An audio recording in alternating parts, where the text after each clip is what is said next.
Right now, at this exact moment, the global economy is being held hostage, not by an army, not by a nuclear weapon, by water. 21 miles of it. A strip of sea so narrow that on a clear morning you can stand on the Iranian coast and see the hills of Oman on the other side. And through that gap, every single day, flows 1/5 of all the oil on Earth.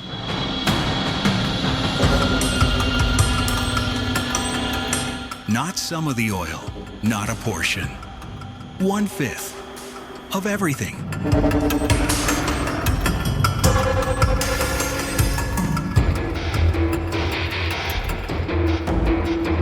The factories of China. The power grids of Japan. The fuel in the engines of South Korea, India, and half of Europe. All of it threading through a passage barely wide enough for two ships to pass each other going opposite directions.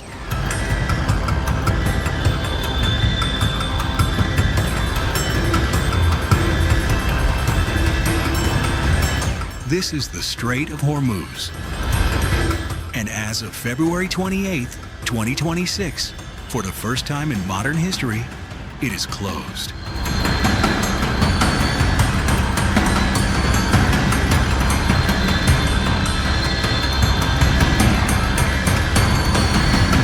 This is not a simulation. This is not a geopolitical hypothetical discussed in think tanks and war game scenarios. This is happening. Right now. Today. The question is not whether the world was warned. It was warned. For over 1,000 years.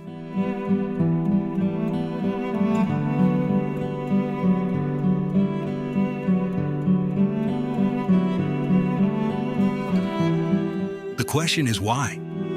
Despite every warning, every crisis, every near miss across centuries of human history,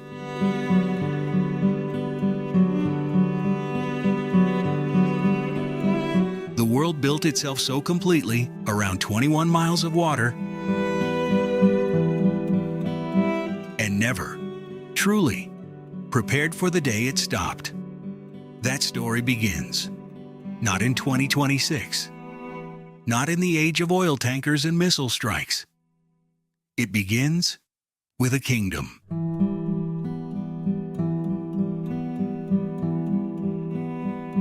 Look at a map of the Persian Gulf. Really look at it. You will notice something that should make every economist, every energy minister, every naval strategist deeply, profoundly uncomfortable.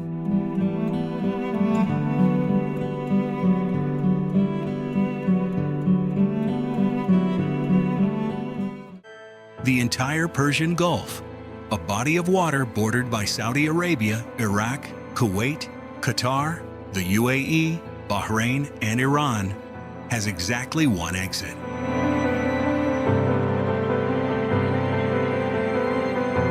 One, a single maritime door connecting the Gulf to the open ocean. And that door is the Strait of Hormuz. At its narrowest point, the strait measures just 34 kilometers, 21 miles, 2 lanes, one inbound, one outbound.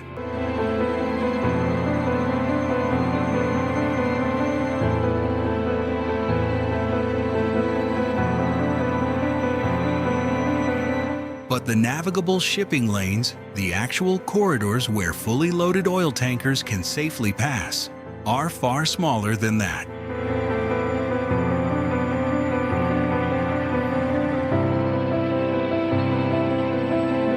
Each lane, just 2 nautical miles across, separated by a 2 nautical mile buffer zone. That is the entirety of the passage through which 1/5 of all global oil moves. 6 nautical miles of workable water between the ancient Persian coastline to the north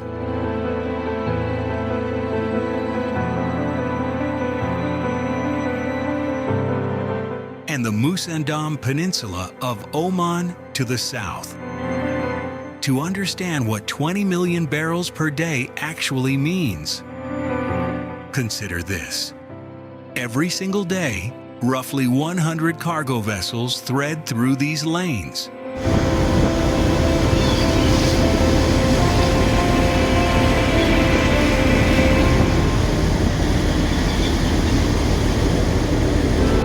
Between 60 and 70% of them are oil tankers or liquefied natural gas carriers. Each one a floating city of petroleum, navigating a corridor so geometrically constrained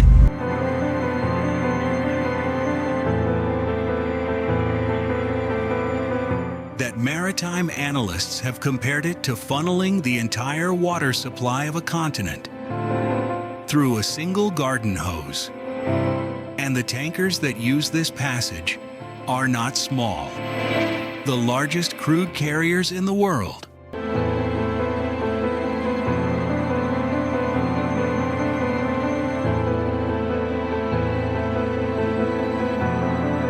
Very large crude carriers, each capable of holding 2 million barrels of oil, transit these lanes regularly. Ships nearly 400 meters long, navigating 2 nautical miles of designated corridor.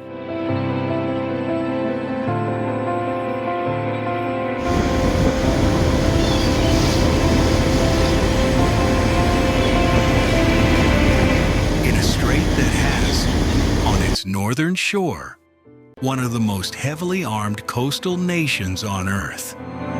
In 2024, according to the U.S. Energy Information Administration,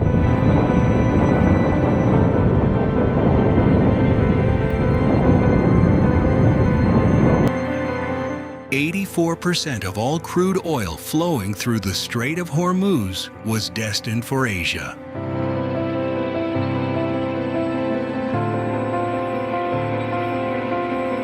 China alone received approximately 1/3 of its entire oil supply through this passage.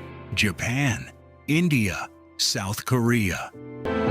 The 4 largest economies in Asia, all threading their energy lifelines through the same impossible.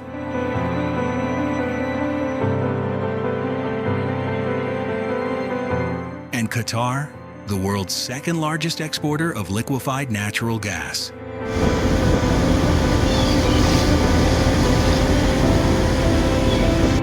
Sends approximately 93% of its LNG exports through this strait. In 2024, that represented around 112 billion cubic meters of natural gas, passing through 6 nautical miles of contested water.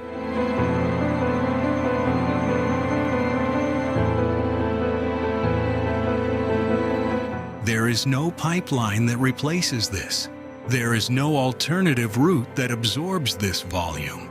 Saudi Arabia has the East-West pipeline, capable of moving around 5 million barrels per day overland to the Red Sea. That is a fraction of what moves through Hormuz daily. The rest has nowhere else to go. This is not an oversight of modern infrastructure planning. This is geography.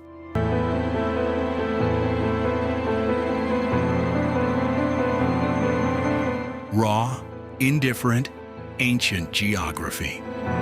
A geological accident formed millions of years ago when the Arabian tectonic plate shifted. That humanity then built its entire industrial civilization around, without ever solving the problem of what happens when someone closes the door.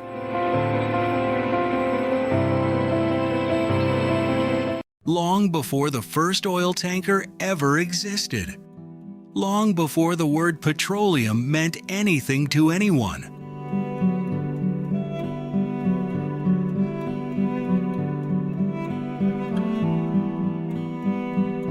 Long before pipelines and refineries and the industrial hunger that now makes this strait the most consequential waterway on Earth, there was a kingdom here. And it already understood everything. The Kingdom of Hormuz.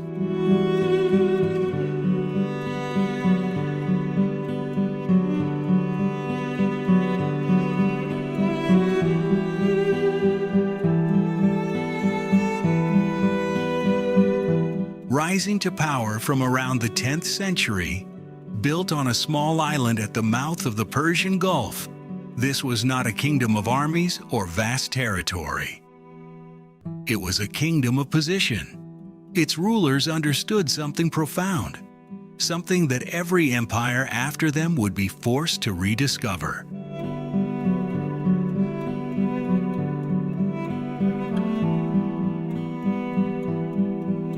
You do not need to own the world to control it. You only need to own the gate. At its height, the island of Hormuz was one of the wealthiest trading ports on the surface of the earth. Silk from China, spices from India, pearls from the Gulf beds.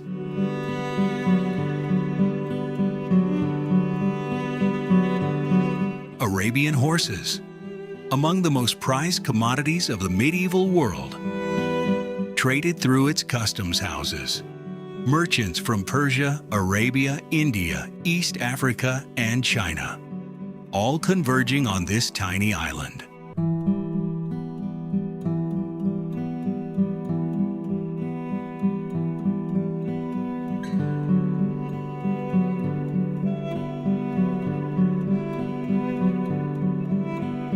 Because there was no other way through. From approximately the 11th century, the Kingdom of Hormuz formalized what geography had always implied. They began charging a toll, a fixed annual levy, on every vessel transiting the strait. Control the gate, collect the toll. The mechanism was simple. The power it generated was not.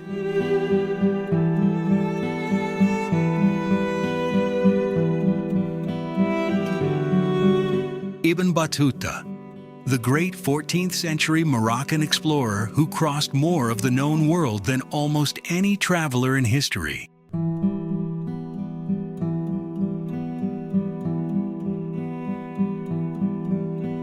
Passed through Hormuz on his journeys between Arabia and India.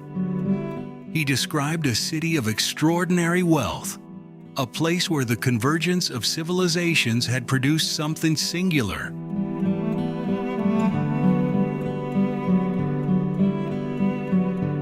A port that felt, he wrote, like the center of the world. He was not wrong. But prosperity, as it always does, attracted empire. In 1507, a Portuguese fleet commanded by Afonso de Albuquerque arrived in the Persian Gulf. Albuquerque was not a man given to strategic ambiguity. He looked at the strait's geometry, the narrowness, the single navigable corridor, the island kingdom sitting directly at its mouth, and understood immediately. Whoever holds this holds everything between India and the Mediterranean. By 1515, the conquest of the Kingdom of Hormuz was complete.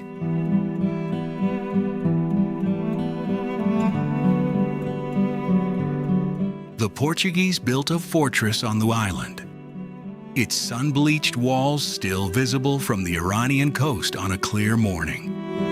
And they institutionalized the toll.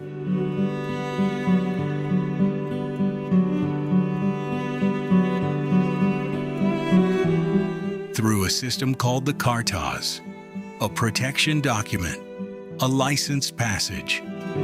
Any vessel wishing to trade in the Persian Gulf was required to purchase a Cartas from Portuguese authorities.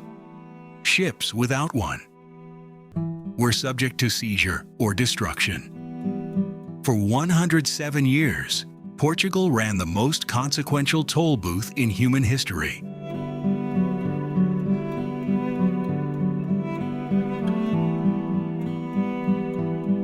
Until 1622, when an Anglo-Persian coalition finally dislodged them. The English East India Company, growing wary of Portuguese dominance over the route to India,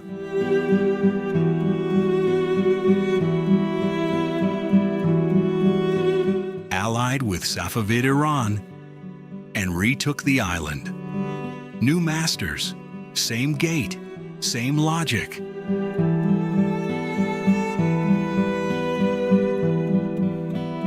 The Ottomans had tried to break Portuguese control and failed. The British succeeded and simply replaced one system of control with another. Because that is what the Strait of Hormuz does to every power that encounters it. It does not liberate, it converts. Every empire that has ever touched this waterway has arrived with its own ideology, its own justification, its own flag. And every one of them, without exception, ended up doing exactly what the Kingdom of Hormuz did in the 11th century.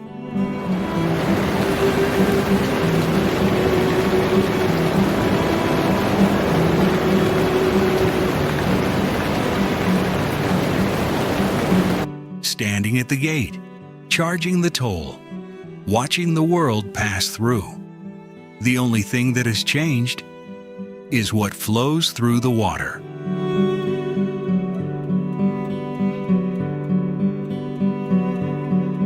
Once it was silk and spices and horses. Now it is the energy that keeps civilization running. The gate is the same. The stakes are incomparably higher.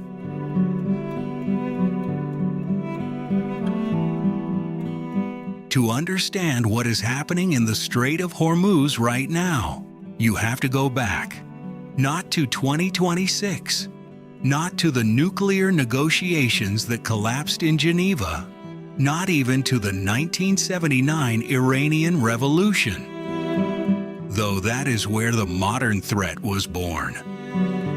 You have to go back to 1984, to a war that the world has largely forgotten, the Iran-Iraq War. 8 years of grinding, catastrophic conflict.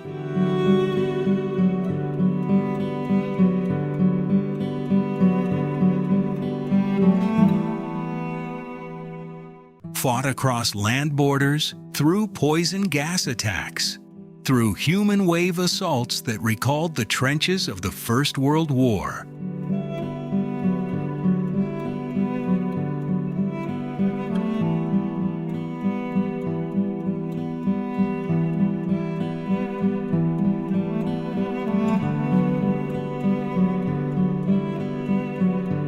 But alongside that land war, a parallel conflict was unfolding on the water, the tanker war. Iraq began attacking Iranian oil tankers in the northern Gulf in 1984, targeting Iran's ability to fund its war effort through oil exports. Iran retaliated.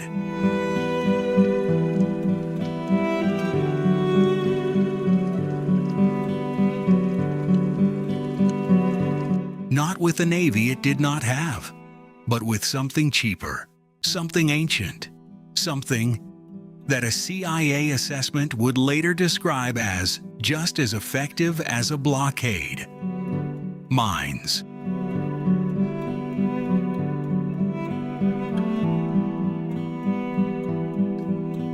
Iranian forces began laying naval mines throughout the Persian Gulf, drifting, anchored, invisible beneath the surface, in the same waters that oil tankers had to cross. In 1987, the reflagged Kuwaiti tanker Bridgerton, sailing under American protection, struck an Iranian moored mine.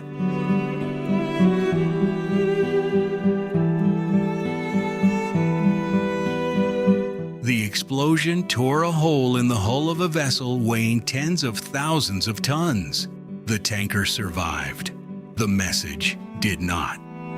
In 1988, an Iranian mine struck the USS Samuel B. Roberts.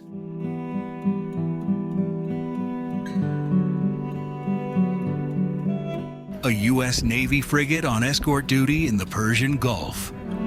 The blast nearly broke the ship in half. 10 American sailors were wounded. The United States retaliated with Operation Praying Mantis, destroying Iranian oil platforms and sinking several Iranian vessels in a single day. It was the largest American naval surface engagement since the Second World War. And what did Iran learn from all of this? Not defeat. Doctrine. The Islamic Revolutionary Guard Corps, the IRGC, drew a set of conclusions from the tanker war that would shape the next 4 decades of Iranian military strategy. You do not need a conventional navy to threaten the strait. You do not need aircraft carriers or destroyers or blue water supremacy. You need mines.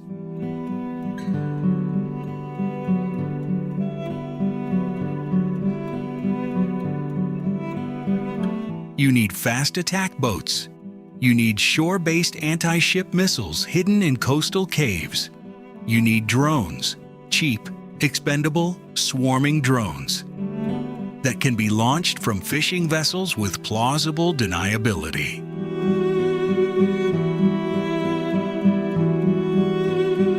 A 2017 Office of Naval Intelligence assessment concluded that naval mines were a critical component of the IRGC's strategy in the Strait of Hormuz, and that Iran had specifically invested in new mines and mine delivery systems.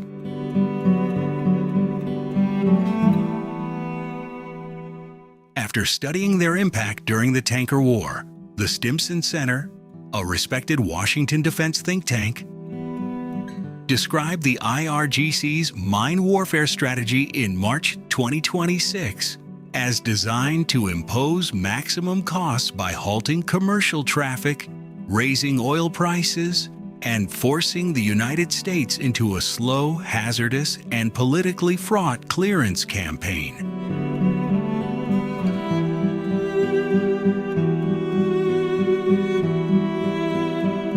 This was not improvisation. This was not desperation. This was the deliberate execution of a strategy 4 decades in the making.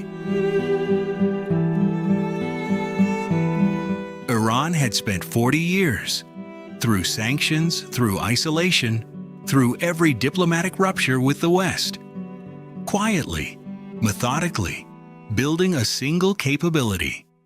Not the ability to win a war in the Strait, the ability to make the Strait feel impossible to cross. There is a phrase used in naval strategy, area denial. The idea that you do not need to defeat an enemy force in open battle. You only need to make the cost of entering a space higher than any rational actor is willing to pay.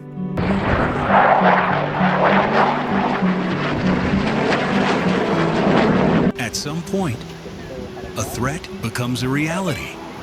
For decades, the closure of the Strait of Hormuz lived in the space between those two things. A warning, a lever, a card that Iran held, and the world prayed would never actually be played.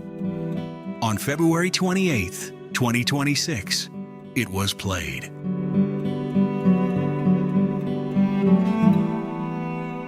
In the early hours of that morning, the United States and Israel launched coordinated airstrikes on Iran. Operation Epic Fury, targeting Iranian military facilities, nuclear sites, command and control centers, IRGC headquarters, ballistic missile installations, air defense systems, and the Iranian naval forces that had for decades positioned themselves along the northern shore of the strait. U.S. Central Command reported that at least 17 Iranian ships were destroyed in the opening days of the operation.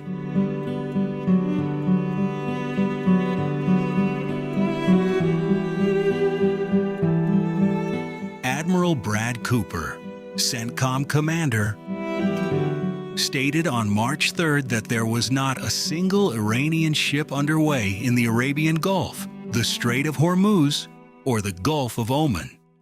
The conventional Iranian Navy largely neutralized. But here is what that statement missed, what it dangerously missed.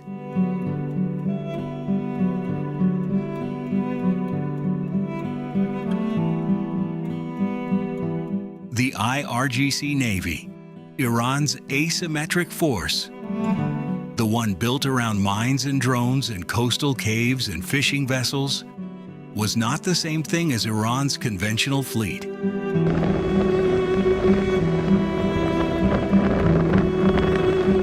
It had spent 40 years preparing for precisely this scenario. A scenario where Iran's traditional military was degraded and the IRGC was left to fight a different kind of war, a slower war, a cheaper war, a war designed not to win, but to make winning impossible for the other side. On March 2nd, an IRGC official stated publicly, "The strait is closed. If anyone tries to pass, the heroes of the Revolutionary Guards and the regular Navy will set those ships ablaze." The markets heard that sentence. On March 7th, a single commercial vessel transited the strait. The historical daily average is 138 ships. 138. On that day, one ship moved through, and the world began to feel, in real time, what the closure of 21 miles of water actually means.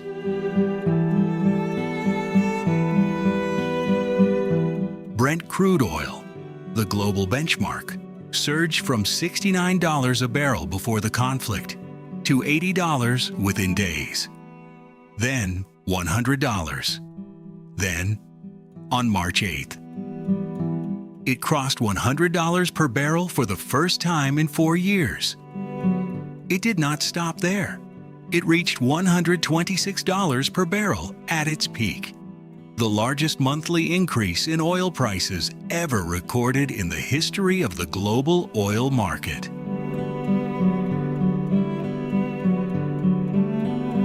War risk insurance premiums for tankers attempting to transit the strait, which had stood at 0.125% of a vessel's value before the crisis, surged to between 0.2 and 0.4% per transit.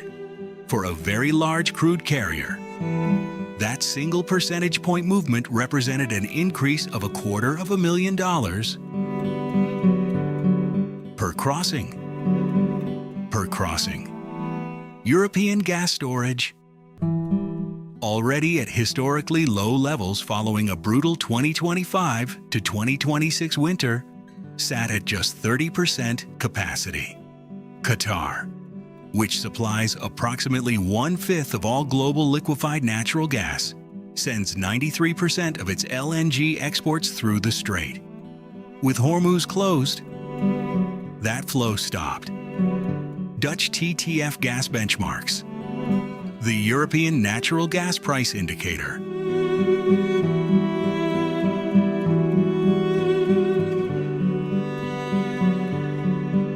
nearly doubled to over 60 euros per megawatt hour by mid-March. The European Central Bank postponed its planned interest rate reductions. Stock futures tumbled.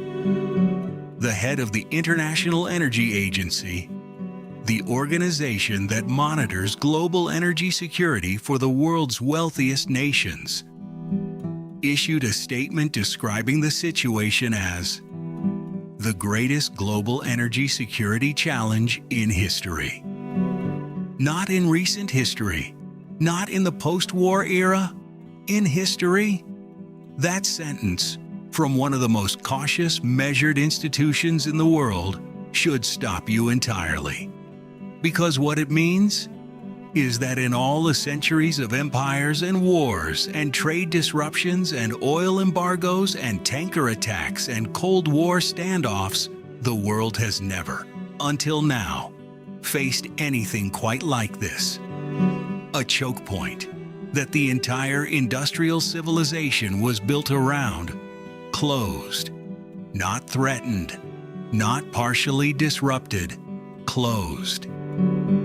And the world, finally, facing the question it had been avoiding since the first oil tanker transited these waters. What happens now?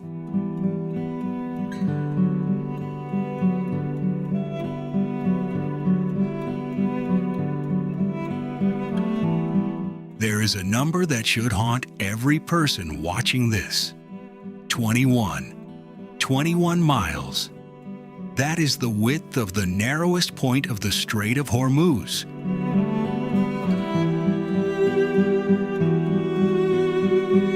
"21 miles between the Iranian coastline to the north and the hills of Oman to the south. And through that gap, the modern world built its entire energy architecture, not as a temporary measure, not as a stopgap while better solutions were developed, as a permanent arrangement. For decades, economists warned about chokepoint dependency. Naval strategists ran wargame scenarios in which Hormuz closed, and the results were so catastrophic, the scenarios were quietly classified and filed away.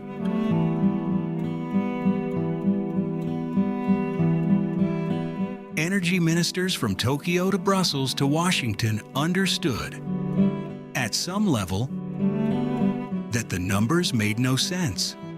1/5 of global oil, 1/5 of global LNG, threading through 6 nautical miles of contested water, bordered on one side by a nation that had been threatening, openly, repeatedly, specifically, to close it.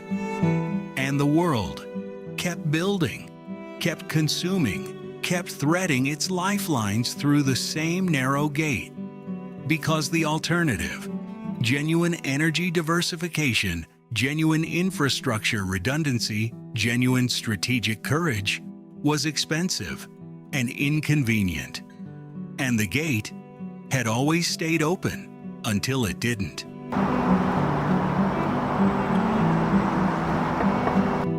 Right now, as you watch this, the consequences of that arrangement are being felt in every economy on Earth. In the price of fuel at petrol stations from London to Lagos.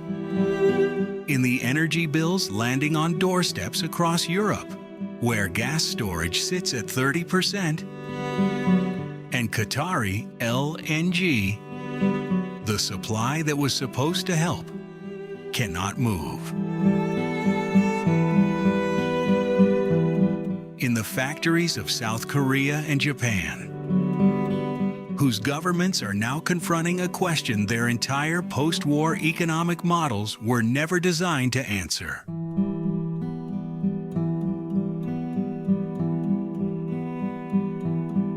What do you do when the oil stops coming? In the boardrooms of shipping companies, where war risk premiums have made certain routes economically irrational,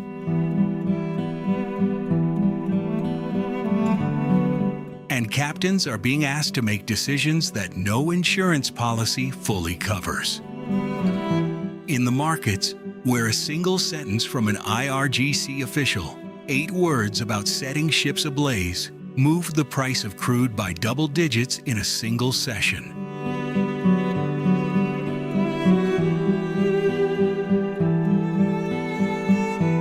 Eight words. Trillions of dollars.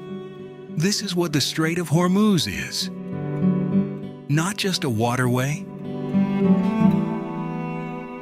not just a choke point in the technical maritime sense. It is the place where the gap between how the world actually works and how the world pretends to work becomes impossible to ignore.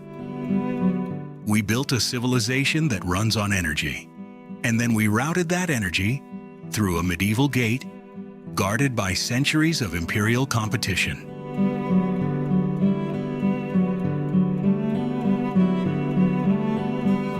In a region that has never, not once, in all of recorded history, been free of geopolitical tension. The Kingdom of Hormuz understood this in the 10th century.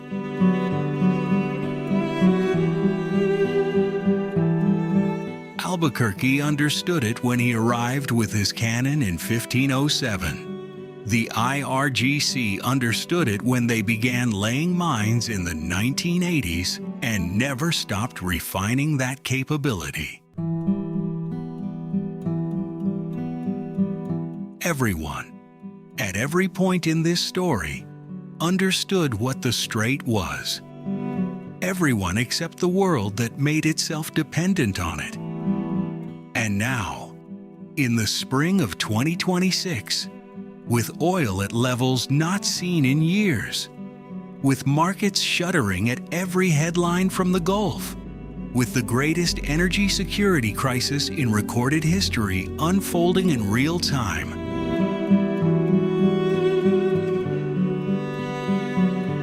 the question is no longer whether the world was warned. It was warned by geography, by history, by every empire that ever stood at this gate and extracted its toll. The question, the one that will define the decades to come, is simpler and far harder to answer. What does a world do when it finally admits that the gate it built everything around was never truly ours to open? The Strait of Hormuz is still here, 21 miles wide, ancient, indifferent, and waiting, as it has always waited, for the next empire to arrive and discover what every empire before it already learned. The gate does not belong to anyone. It never did.